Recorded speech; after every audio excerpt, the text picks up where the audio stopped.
Hai guys, balik lagi sama aku Emily di Simas Muda. Suara kita cerita bersama.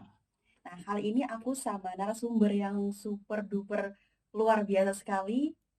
Ada Mas Chandra di sini. Selamat pagi Mas Chandra. Selamat pagi Mbak Emily, terima kasih sudah diundang di podcast Si Mas Muda. Iya. Thank you banget. Jadi bisa mengisi jadi narasumber di sini. Sebenarnya aku sih yang makasih Mas, karena teman-teman di sini tuh banyak banget yang nanyain tentang bagaimana sih caranya menstatuskan halal atau melabelkan halal, karena UMKM di Tuban ini juga perlu informasi terkait label halal tersebut gitu. Oke, terima kasih buat Mbak Emily. Saya di sini sebagai pendamping proses produk halal di bawah naungan Halal Center UIN Maulana Malik Ibrahim Malang. Mau menginformasikan juga karena sebelumnya dari kita juga agak kesulitan ya untuk menginformasikan gimana sih proses produk halal untuk para UMK yang ada di Tuban, karena kita juga terkendala dengan publikasi. Kita sangat terima kasih banget dengan si Mas Muda. Dengan sasarannya para UMK yang ada di Tuban ini, kami berharap dengan dari si Mas Muda ini bisa lebih efisien kita memberitahu kepada semua UMK yang ada di Tuban bahwa ada namanya program self-declare atau sehati dari BPJPH Republik Indonesia buat produknya itu mendapatkan label halal. Caranya mudah kok, dengan mendownload aplikasi Si Halal namanya. Di situ nanti tinggal para teman-teman yang ada di sana ingin mengajukan produk halalnya bisa menggunakan aplikasi Si Halal. Nah, di itu nanti teman-teman bisa membuat akun dengan role-nya itu adalah pengusaha atau pemilik usaha. Mungkin ada yang mau ditanyakan lagi tentang sertifikat halal atau prosesnya, nanti bisa kita bantu untuk aku nyebutnya label ya Mas ya? Iya, label. Tapi Masnya nyebutnya sertifikat ya? Iya, betul. Nah, itu apa bedanya ya? Label halal dan sertifikat halal. Jadi label halal dan sertifikat halal itu aslinya tidak berbeda ya. Jadi untuk para pengusaha yang ingin produknya itu ada tulisan halal di kemasannya atau di kardusnya, kemasannya itu harus mengajukan sertifikasi halal dulu, baru bisa mencantumkan label halal di produknya. Begitu Mbak. Jadi ibarat yang label itu logonya gitu ya? Iya, betul. Kalau yang sertifikat bentuk suratnya ya, gitu? Betul sekali. Aku yakin teman-teman di rumah ini banyak yang nanyain gimana sih proses dari awal banget sampai sudah jadi nih si sertifikat halal atau logo halalnya Mas. Oh iya, jadi begini ya, buat teman-teman yang mau ngajuin sertifikat halal, nanti bisa dari aplikasi Si Halal di sana dengan cara membuat akun dulu. Akun dulu pertama, bikin akunnya dengan role-nya itu pilihannya adalah pengusaha atau pemilik usaha. Nah, di situ nanti dibuat, biasanya yang diminta itu dokumentasinya adalah dokumennya NIB, nomor induk usaha, KTP, sama satu lagi KTP untuk penyelia halal Mbak. Gitu. Nanti di sana setelah memasukkan NIB dan KTP, nanti teman-teman itu diminta untuk mengisi SJPH. SJPH itu manual SJPH itu adalah isian atau lembaran kuesioner yang berisi gimana sih proses produk kamu itu mau dibuat gitu, dan bahan-bahan apa aja sih yang terkandung di dalam produkmu itu. Nah, nanti di situ bakalan diisi secara kuesionernya sudah ada di situ nanti. Terus untuk nanti pasti kan tanya penyelia halal itu apa sih Mas? Nah, nanti itu adalah orang yang mengoreksi ya. Jadi kalau yang dari self declare itu penyelia halalnya bisa dari anggota keluarga atau dari anggota dari rumah usahanya itu gitu. Nanti ditaruh di situ. Untuk surat nomor penyelia halalnya juga bisa di-download dari aplikasi Si Halal. Jadi sangat mudah banget sih buat teman-teman pengusaha halal yang mau ngajuin sertifikat halal. Tapi kalau misalnya teman-teman nanya, aku nggak pengen pakai aplikasi ini, mungkin bisa nggak sih? Kalau nggak pengen aplikasi itu bisa nanti. bisa dihubungi aja, nanti nomorku cantumkan saja Oke, di nanti di- video. iya. Nanti bisa menghubungi aku, nanti bisa aku bantu dari HP. Nanti saya minta data-datanya, nanti saya buatkan akun. Nanti setelah jadi sertifikat halalnya, saya kirim secara mau bertemu langsung sama saya bisa, mau dikirim secara online pun bisa. Nah, Gitu. ini yang paling penting nih Mas. Berapa biayanya? Untuk yang sehati ini itu gratis loh buat para teman-teman pengusaha yang ada di Tuban ini, karena masih ada kuota di sini yang saya informasikan buat teman-teman. Kota apaan tuh? Kuota sertifikat halal gratis untuk para UMK. Oh, berarti ini terbatas yang gratis. Yang gratis itu untuk per tahunnya ada itunya Mbak, ada batasannya. Oh, per tahun. Itu karena ada kuota dari BPJPH-nya ada untuk tahun ini sampai bulan ini ya Mbak ya.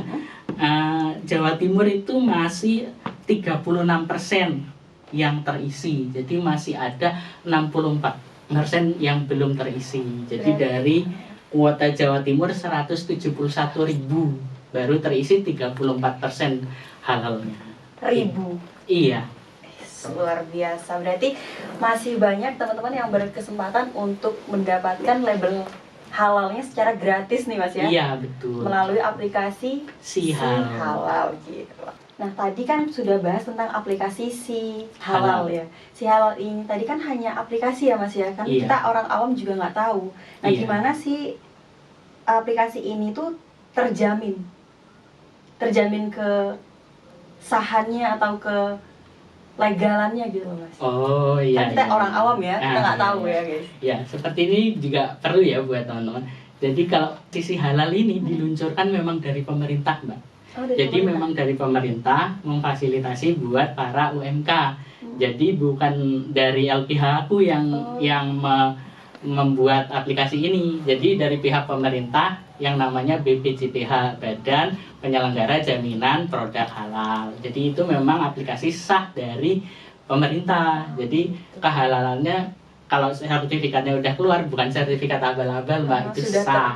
verifikasi ya. Iya, betul. Soalnya tadi aku dengar dari UIN ya. Iya, dari UIN Maulana Malik Ibrahim. Itu sebagai apa tuh Kak? Itu sebagai LPH, Lembaga Pemeriksa Halal. Nah, kalau misalnya terkait dengan auditnya dari produk-produk yang sudah diverifikasi sertifikat halalnya dari aplikasi tersebut, gimana tuh Mas? Oh iya, untuk mengauditnya, sertifikat halal ini kan nggak selamanya itu bikin sekarang berlaku selamanya, enggak, kan ada masa berlakunya itu namanya. Terus Kenapa tuh kalau boleh tahu? untuk masa berlakunya kalau nggak salah itu 5 tahun ya Mbak ya. Jadi harus selama 5 tahun itu harus diperbarui lagi. Oh gitu. Mungkin teman-teman ada yang mau nanya nih Mas. Dan tadi kan kita bahasnya halal enggak halalnya itu untuk makanan atau produk minuman gitu ya. Kalau misalnya ada pelaku usaha yang buat suatu produk itu, misalnya produk skincare atau produk lainnya, itu bisa juga enggak? Oh iya Mbak, ya untuk informasi ada macam-macam produk yang bisa disertifikasi halal. Di sini ada produk makanan, minuman, obat, kosmetik, produk kimiawi, terus produk biologi, produk rekayasa genetik, terus produk gunaan pakai yang dapat dimanfaatkan oleh masyarakat. Banyak Terus banget dong. bidang jasa pun ada. Oh, jasa juga Jasa ada. juga ada. Jadi seperti jasa penyembelihan. Jadi kalau supplier ayam, itu ayamnya itu disembelih secara apa itu ada. Jadi di BPJPH itu juga ada buat orang yang motong menyembelihnya juga harus ada sertifikat penyembelih halal. Ini semua bisa di dalam satu aplikasi tadi itu. Bisa dalam satu aplikasi itu. Kalau misalnya penyembelihan itu tadi, cara menilai halalnya bagaimana? Masa nggak mungkin mengisi angket juga kan? Nah, kalau yang penyembelihan itu nanti itu mereka untuk rumah pemotongan hewan penyembelihan itu ada dia di situ. Nanti ada produknya dan kualifikasinya dia. Jadi dia itu sebagai penyedia jasa atau penyedia produk. Itu nanti bisa, Mbak.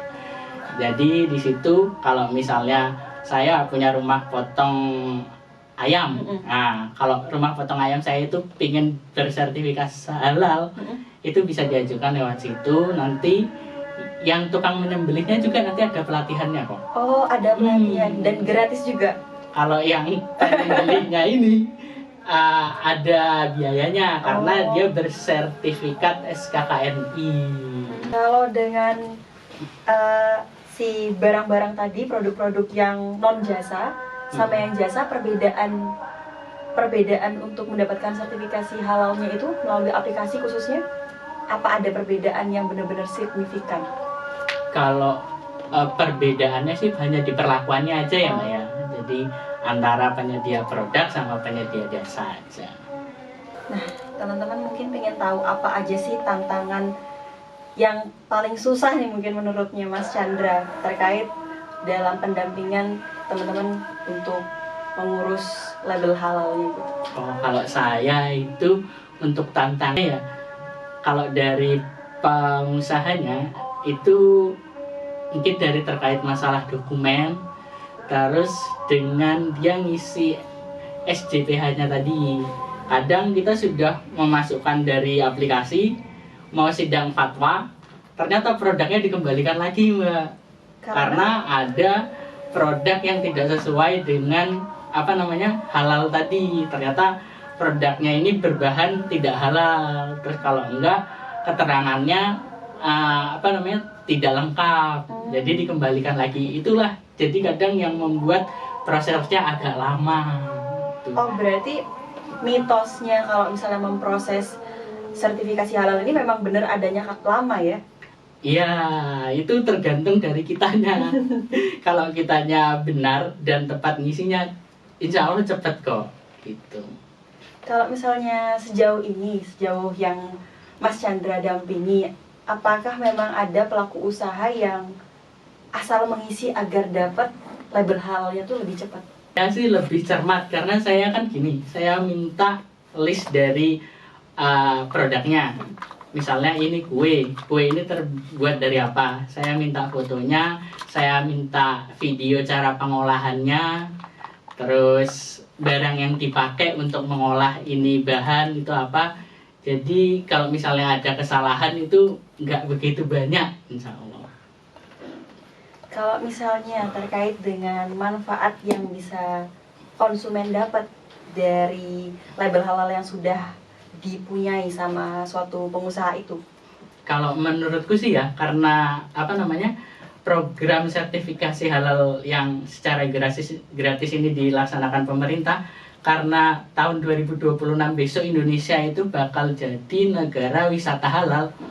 Ini sangat bermanfaat banget loh buat teman-teman pengusaha, karena nanti banyak menarik pengunjung yang datang, oh ternyata ini halal kok, oh ternyata ini halal. Gampang ya nyari makanan Iya. atau minuman atau produk-produk. Betul, pasti kan dia menaikkan nilai jual si barang itu tadi. Berarti kalau misalnya meningkatkan nilai jual ke luar negeri dengan spesifikasi halal tadi juga bisa ya Mas ya? Bisa, betul sekali, bisa banget. Boleh aku tanya satu pertanyaan nggak sih Mas? Oh boleh Mungkin sih. teman-teman juga pengen tahu nih Mas, label halal ini secara orang awam ya, berarti tanpa babi, tanpa ini, tanpa itu gitu ya. Apakah benar label halal itu yang seperti itu? Oh iya bener Mbak, jadi gini, jadi buat teman-teman majuin sertifikat halal itu mulai dari bahan, alat buat masaknya itu harus ada keterangannya. Jadi kalau misalnya penjual sate, kan biasanya pakai kuas. Nah, buat teman-teman tahu aja ya, ada kuas itu yang bulunya pakai bulu babi loh. Serius? Iya. Terus itu juga harus dikasih kuas ini pakai bulu apa gitu. Walaupun nanti satenya sate ayam, tapi di kuasnya pakai kuas bulu babi tetap haram Mbak. Gitu. Jadi pengajuannya ya? Otomatis dia bakalan dikembalikan lagi. Ditolak. Iya. Kalau misalnya aku tanya nih Mas terkait isu-isu masyarakat ya, kemarin sempat viral nih guys, ada berita di salah satu Instagramnya info Tuban kalau nggak salah Mas. Katanya pedagang pentol itu harus punya sertifikasi halal juga. Padahal dia kan cuma pedagang pinggir gitu yang tidak ada jangka panjangnya. Gimana tuh? Kalau dari kita juga nyerang itu karena dia termasuk UMK, Mbak. Nah, berhubung saya rumahnya di Rengel, asal Mbak tahu aja. Pedagang pentol atau bakso yang kecil itu, yang di depannya sekolah-sekolah, itu kemarin baru ada loh dari LPH itu yang mendata penjual ini untuk mengajukan sertifikat halal. Gitu loh, Mbak. Sidak dadakan gitu ya? Betul. Jadi di data secara kolektif siapa namanya, terus nanti kita pantau juga cara pembuatannya gitu. Kalau dari pihak lembaganya Mas sendiri, apa tidak langsung menyarankan untuk ikut ke pengajuan sertifikasi halalnya? Nanti yang yang mengajukan itu dari kita yang pendamping produk halalnya itu yang sudah mendata buat teman-teman pengusaha kayak pentol itu kaki lima kecil kayak gitu, nanti dari kita yang fasilitasi, kita daftarkan secara gratis. Keuntungannya banyak loh, selain dapat sertifikat halal, kita buatkan NIB juga loh.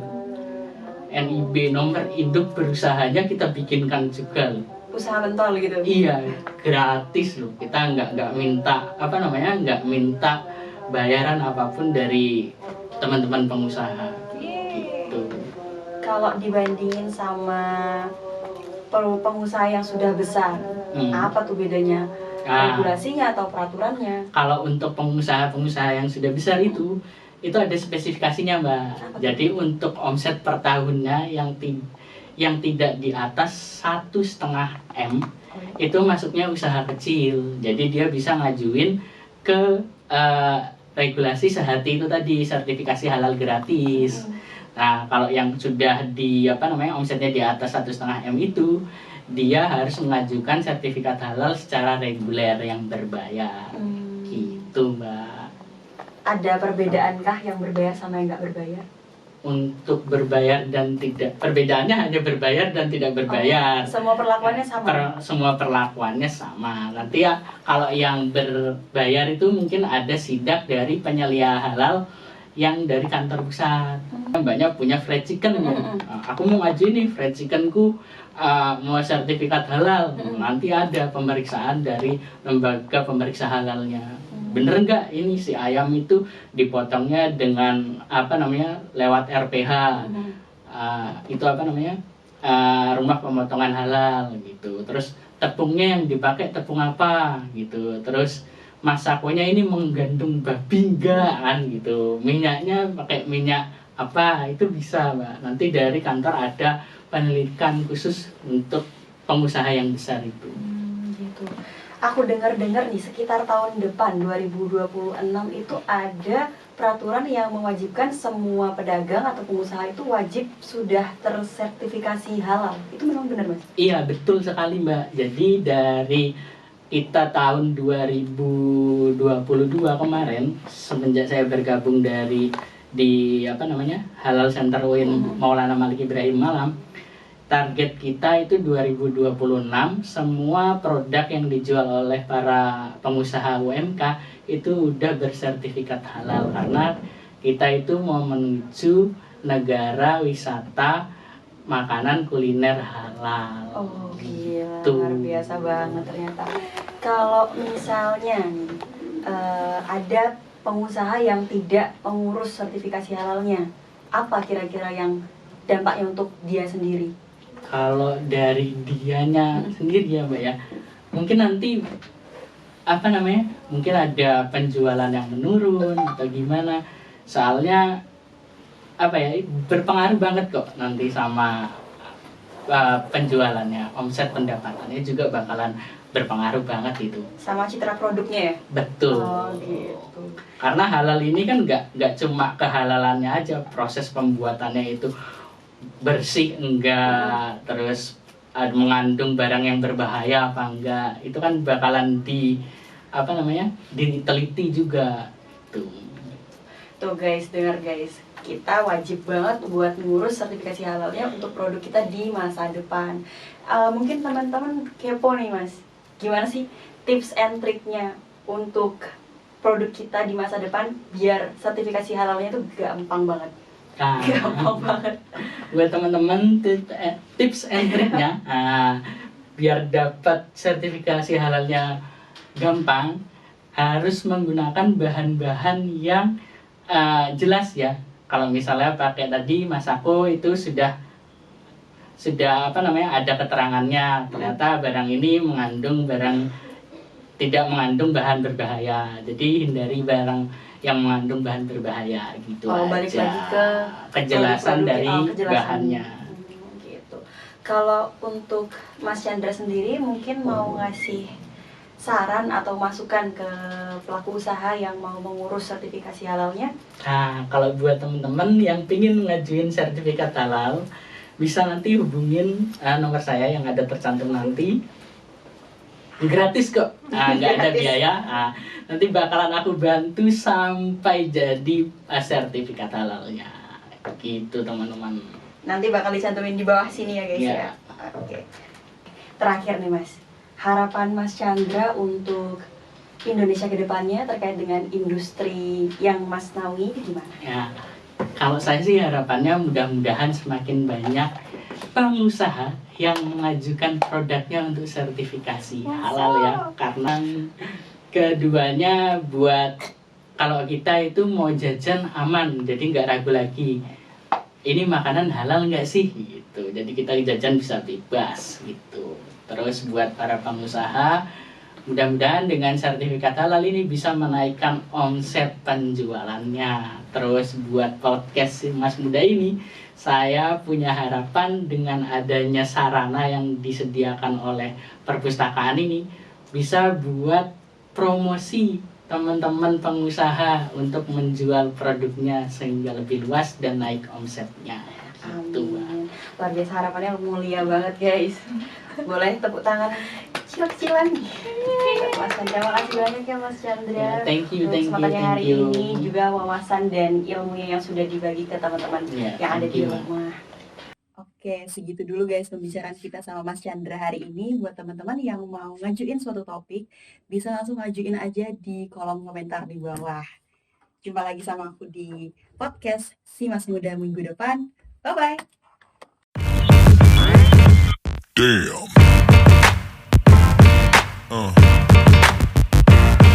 Yeah.